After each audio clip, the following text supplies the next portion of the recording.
Hey gang, welcome to another episode of Wisdom Wednesday from right here in beautiful Austin, Texas.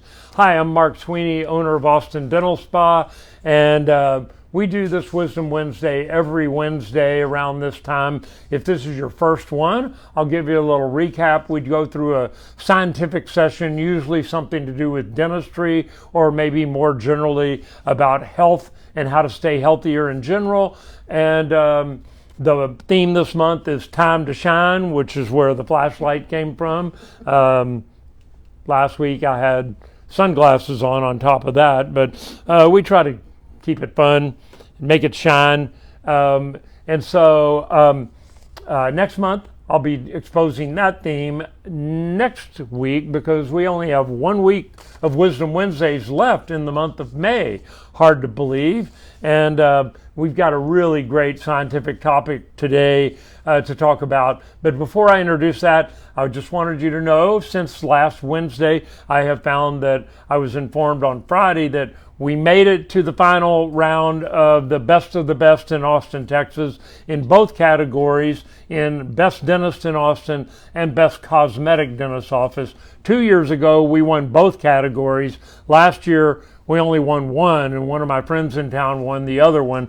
This year, we're in it to win it. We want to win both, and it's all about just getting your votes in every day. You can vote every day with a single email address. So if you got multiple email addresses, you can vote from each of those email addresses. The voting doesn't start for a couple of more weeks, like mid-June, and then they're down to 5 in each category, from best breakfast taco in town to most intimate restaurant to best outdoor dining to the best theater in town to the best dentist to the best cosmetic dentist, the best dermatologist. They got all these categories.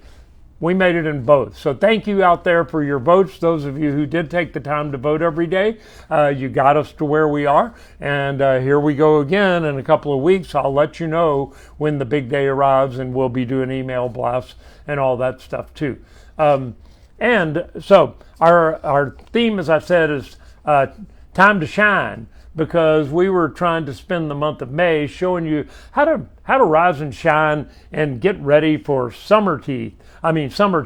Summer teeth are a totally different thing. You know, in dental school, I got exposed to that idea that, you know what summer teeth are. Some are there and some are not. And so that's what in the dental world we call summer teeth. But anyway, so what we're going to talk about today, this study just came out of the University of Buffalo Dental School, way upstate New York. They did a study on postmenopausal women, and this is the first one that I've ever seen that they actually took a specific category like that of postmenopausal women, and they measured the microbiome around their gum tissue instead of salivary microbiome. I'll get into that in a minute, what's the difference there.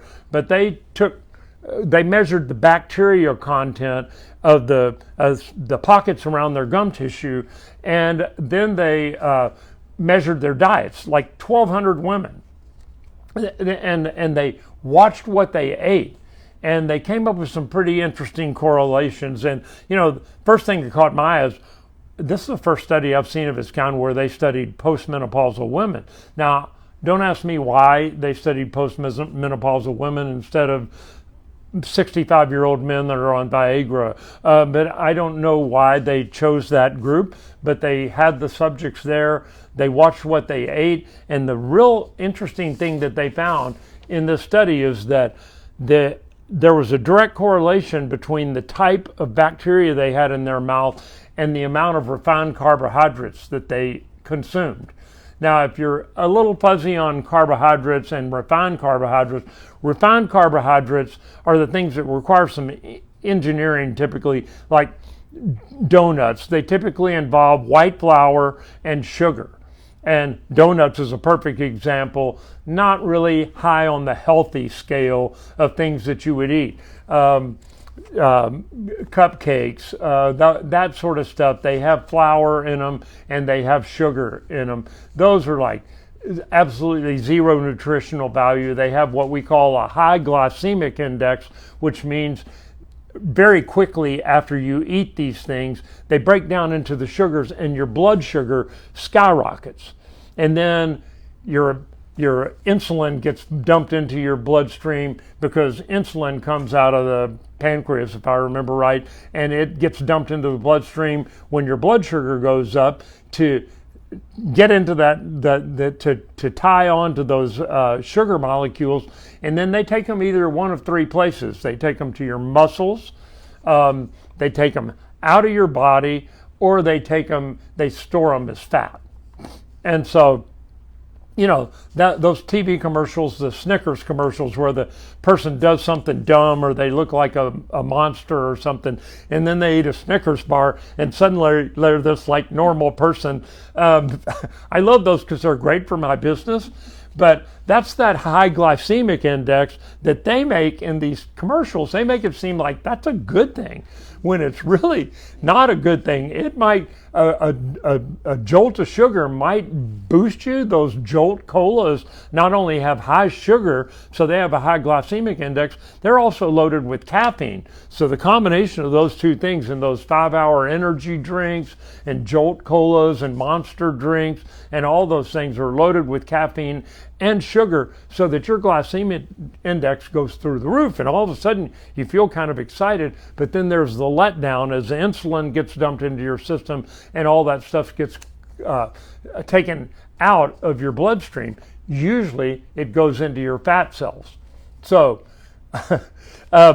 so they studied these postmenopausal women, whereas, let me back up, non-refined carbohydrates are things like, you can get that. Now, all breads are going to be carbohydrates, but regular carbohydrates, the good kind of carbohydrates, are going to have fiber in them. So they're going to be like fruits, things like that have sugar in them, but they also have fiber, and that fiber is going to keep your body from releasing all that sugar all at once, and so they have a low glycemic index.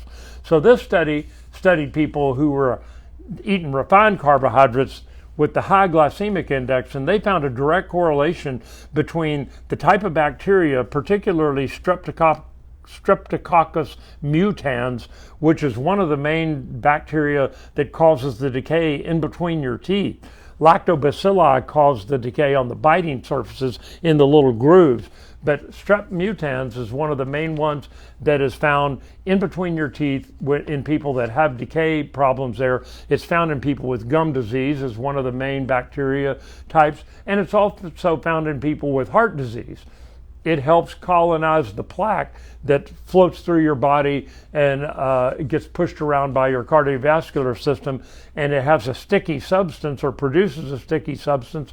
So it helps create the plaques that block people's arteries and cause them to have heart problems. So these refined carbohydrates, they found, really excited the Strep mutans and several other bacteria in these women's pockets, their periodontal pockets. So there is a direct correlation between the high glycemic index foods and the type of microbiome that you have in your body. Now, why that we have been studying salivary microbiome for a long time, but that's being carried around by your salivary glands, which have somewhat of an antibacterial capability of it. So the bacteria are going to be different. This is the first study I've seen where they actually scooped bacteria from around the periodontal pockets where the gum tissue goes up and then doubles back around your tooth before it actually attaches to your tooth.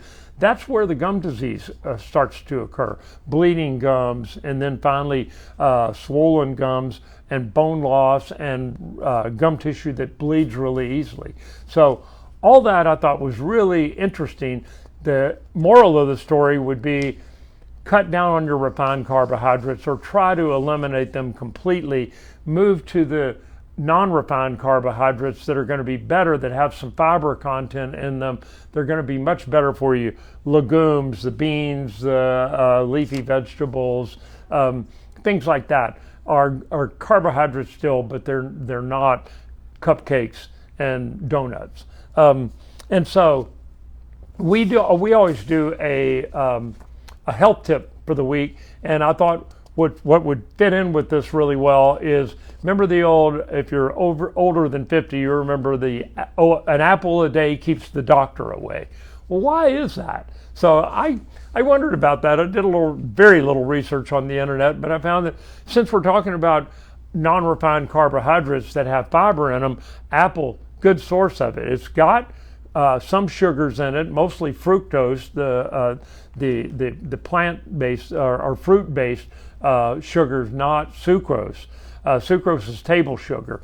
But that sugar still gets dealt with your body and raises your insulin. But the fiber, like I talked about before, apples have a low glycemic index. They've got great source of fiber. They're a great source of vitamin C. They've got lots of other minerals and enzymes in them that help you digest your food. They are good for your body. And so that saying didn't just come out of nowhere. Back before we knew all the stuff that we know now, people just figured out by trial and error that people who ate apples on a regular basis tended to not have the same kind of medical issues. So keep that in mind. Do your own research on it. An apple a day might help keep the doctor away and the dentist.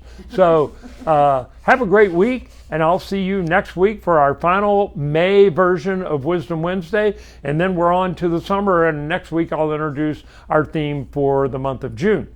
See you then. Have a good week.